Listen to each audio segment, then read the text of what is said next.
keď si tam hovorili o tom, že spomínal tam viacero vecí, aj to teda, že herci sa vyjadrovali aj v minulosti, ale on tam povedal aj takú vec, vieme teraz, že boli siahnuté na peniaze z Fondu na podporu umenia, veľa teda týchto inštitúcií, ktoré boli aj pochodovať, keď sme hovorili o tom veľkom mobilizačnom kultúrnom pochode, sa vlastne sťažuje na to, že im odsekli peniaze, s ktorými už počítali, boli to normálne vysúťažené peniaze, ktoré mali dostať, nebol tam žiadna korupcia, nič tohto štýlu. Napriek tomu, ale teda povedal pán Chmelár, že teda už ide iba o nemilosrdnú rúvačku, o obmedzené finančné zdroje. Je to bitka o kšefty, ktorá nič nemá spoločné s kvalitou tvorby.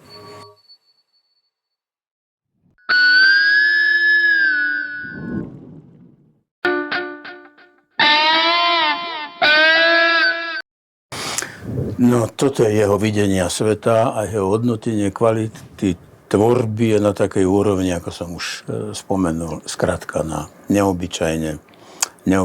nízkej.